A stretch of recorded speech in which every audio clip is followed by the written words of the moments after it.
City, California. This is Patricia with her husband, Renard Spivey, visiting California.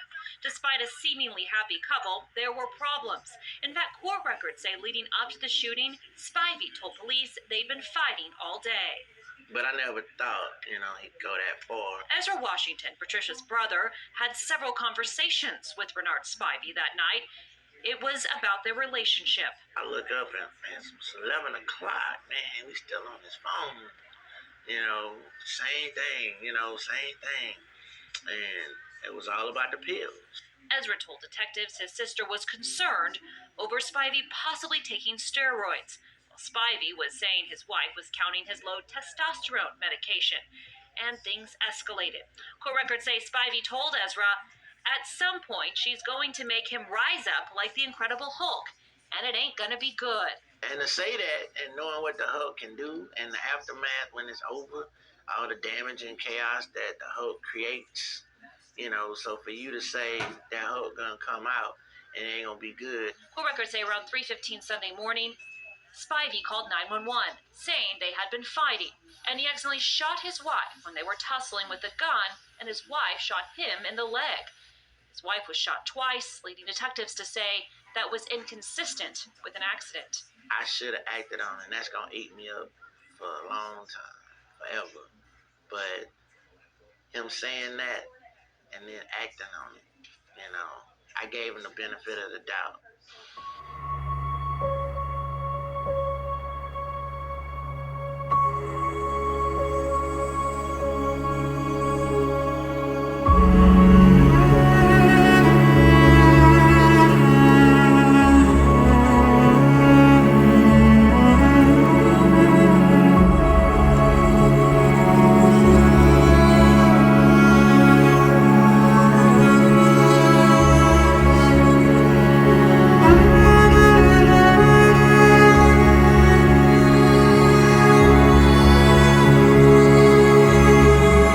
This is the case of Patricia Spivey. Patricia Ann Marshall Spivey was born on March 11, 1967 to Benny and Hardy Marshall. She was a joy because after years of trying, they were finally blessed with a baby girl. Patricia had 4 older brothers. For 31 years, Patricia worked for Methodist Hospital in Houston, Texas. She first started off in the mailroom and worked her way up to executive administrative assistant. Patricia was a true socialite. She was well-traveled and involved in various activities. She took her health very seriously, and almost every year she entered a marathon for running or walking. She was especially interested in the American Heart Association. Patricia had one daughter when she was 15 years old and her only child, Patrina Marshall, who she loved more than anything in the world. Although Patricia loved to have a good time, she also partied with a purpose. For over a decade, she helped raise money for historically black colleges and universities with the Tom Jordan Foundation annual cruise. Overall, Patricia was a joy to her family and friend and was well loved. Patricia also dated Renard Spivey for years before the two married in 2015. It seems as if the two were made for each other. They took countless trips and enjoyed each other's company immensely. On Sunday, July 28, 2019, around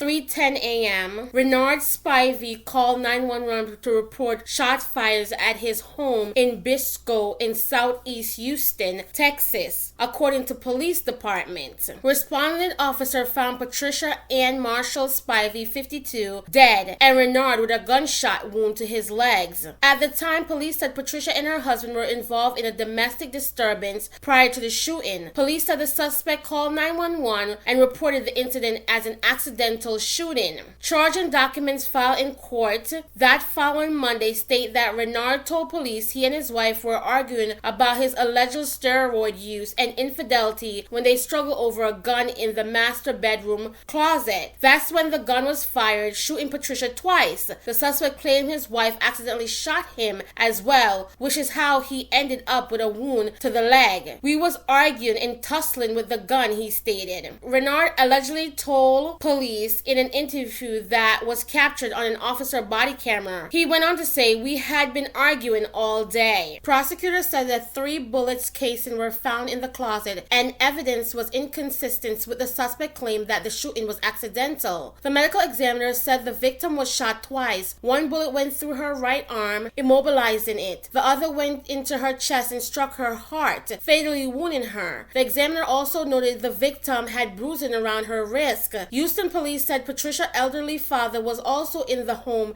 at the time of the shooting, but the man told investigators that he didn't see or hear anything. On Tuesday, investigators spoke to Ezra Washington, Patricia's brother. He told them that Renard called him multiple times the same evening prior to the shooting, complaining about the fighting and accusation. Renard allegedly told Washington that at some point Patricia would make him rise up like the Incredible Hulk and it ain't gonna be good. Washington told the police that he advised Renard to just leave the home if things were really that bad between the two of them. Hours after their last phone call together, the argument turned deadly. Ezra Washington stated that his sister-daughter Patrina said something to him. She stated that only God knows. If you believe in God, then you know that He's in control and things happen according to Him. So I can say I could have prevented it, but God plans is God plans, said Washington, Patricia brother.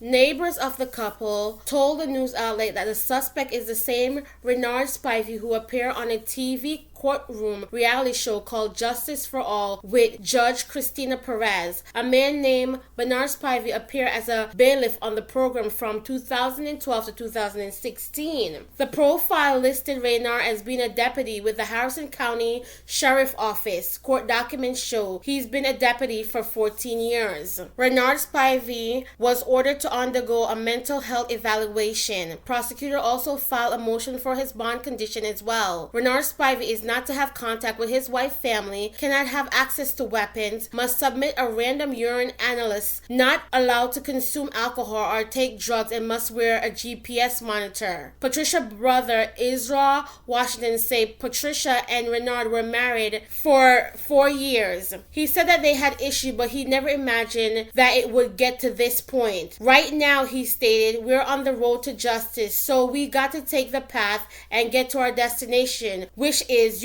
complete justice, he stated. Unfortunately, like a lot of other cases, the family of the victim does not always get the justice that they hope to receive. On December 6, 2023, after 12 hours of deliberation, Spivey was acquitted of murder. Spivey defense team believed the jury doubled the state theory that he killed his wife because his marriage was falling apart. I don't believe either Mr. or Mrs. Spivey intend to let that gun fire. I think each discharge was accidental, Spivey attorney Dick D. Grorin said. Patricia Spivey was a beautiful, loving, and free-spirited woman, and unfortunately her life was cut short. My prayers and condolences goes out to her daughter and the rest of her family. May her precious soul rest in peace. Until next time on the Meaningful Talk Crime Doc, don't forget to like, share, and subscribe, and I'll catch up with you guys later in the comment section.